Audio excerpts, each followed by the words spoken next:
You've probably heard a lot about the circular economy. This amazing future where we don't just throw things away, but we reuse, repair, and recycle everything in this perfect, sustainable loop. It's a fantastic vision for sure, but there's a huge catch.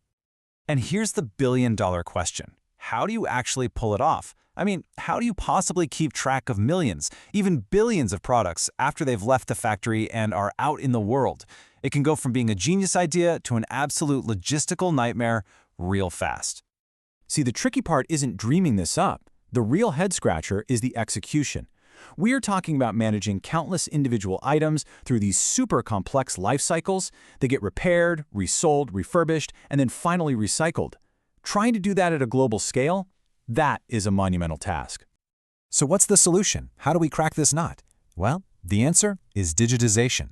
And I don't just mean a few random apps or sensors here and there. We're talking about a complete, cohesive master plan for manufacturers. And that plan has a name, the Sustainable Manufacturing Intelligence Framework, or SMIF for short. The best way to think about SMIF is as the digital nervous system for the entire circular economy. It's basically a blueprint that shows companies exactly how to build the digital tools they need to handle all that complexity, connecting every single part of a product's life, from the moment it's made to the moment it's reborn as something new. So let's break down this nervous system. The first piece is the digital customer touchpoint. In a circular world, the old way of thinking, sell it and forget it, that just doesn't fly. This is all about using digital tools to stay connected with your customers for the entire life of the product, encouraging them to do things like get it repaired or trade it in responsibly.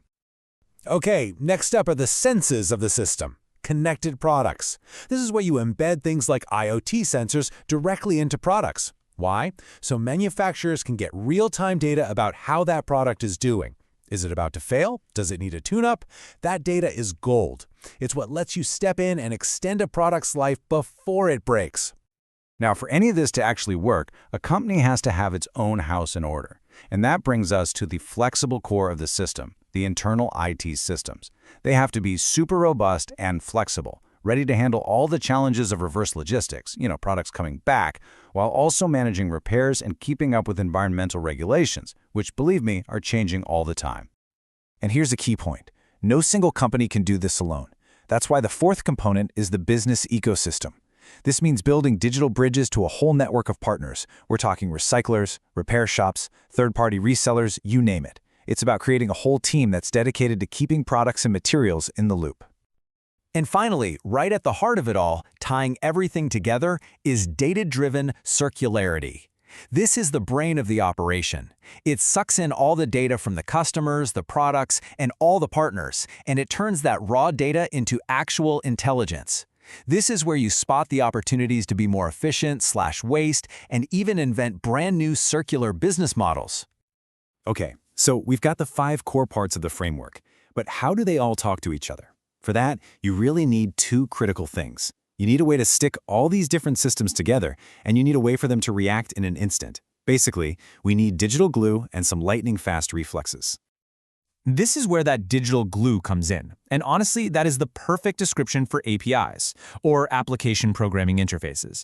They are the essential connectors, the universal translators that let a manufacturer's internal systems talk to a customer's app, a partner's warehouse, and even the sensors inside the product itself. In simple terms, APIs create a common language for everyone. They make that seamless flow of data possible, allowing you to, say, request a repair right from your phone, which then automatically pings a certified repair shop and schedules a pickup, all without you having to lift another finger. It's totally frictionless. Now let's talk about those reflexes. For this system to really work, it can't be looking in the rearview mirror, waiting for a monthly report. It has to react right now. And that requires a massive shift to what we call event thinking. You stop asking, what happened last month, and you start asking, what is happening right this second? And the way this actually works is pretty genius. It's called the publish-subscribe model. So let's say a sensor in your washing machine detects a problem. It instantly publishes that event. Now you, the homeowner, and the maintenance team have subscribed to that machine's events, so you both get an alert immediately and can take action. It's proactive, not reactive. So we've got this huge interconnected system that can react in real time. That's incredible. But it also brings up a massive question, right? With all these different companies and customers sharing data, how on earth do you make it all secure? How do you build trust? I absolutely love this analogy from the source material. It says, cybersecurity isn't about slowing you down. It's what gives you the confidence to go fast. Think about it. A race car driver can only go full throttle because they have complete faith in their brakes. It's the exact same idea here. Businesses need to trust their security to really innovate at top speed. So how do you actually build that trust? Well, thankfully, there's a proven playbook for this, the NIST Cybersecurity Framework. It lays out a clear 5-step process. First, you identify your assets and risks. Then, you protect them. You have systems to detect problems, a plan to respond when they happen, and a strategy to recover. It's just a logical, powerful path to security. Another huge piece of the trust puzzle is the digital warranty. I mean, think about it. Would you be more willing to buy a refurbished phone if it came with a warranty that was just as good as a new one? Of course. Digital warranties make that possible. They can be transferred to a new owner in a snap, extended after a certified repair, and verified instantly. It's a game changer for the secondhand market. And to really put trust on autopilot, you've got smart contracts. These are basically just agreements written in computer code. So, for example, a smart contract could automatically release a payment to a recycling partner the second an IoT sensor confirms that a shipment of materials has arrived. No paperwork, no delays, no arguments, just automated, transparent trust. So when you start to put all these pieces together, you've got the SMIF blueprint, the API glue holding it together, the event-driven reflexes, and this solid foundation of trust, you can really start to see this incredible, smart, circular future taking shape. And what's great is that this gives us a really clear roadmap. It all starts with understanding that SMIF blueprint. From there, you build the connections with APIs, you create those real-time reflexes with an event-driven architecture, and you layer on the trust with things like digital warranties and smart contracts. It's a step-by-step path. And this, right here, this is the key takeaway.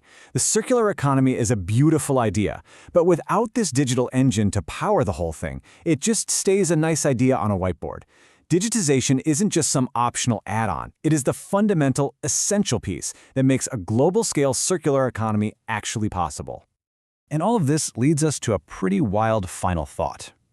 As these technologies get more and more advanced, we're heading towards a world where our devices can diagnose their own problems, order their own spare parts, and maybe even negotiate their own resale value. And when that happens, we have to ask ourselves a really profound question. What does ownership even mean anymore?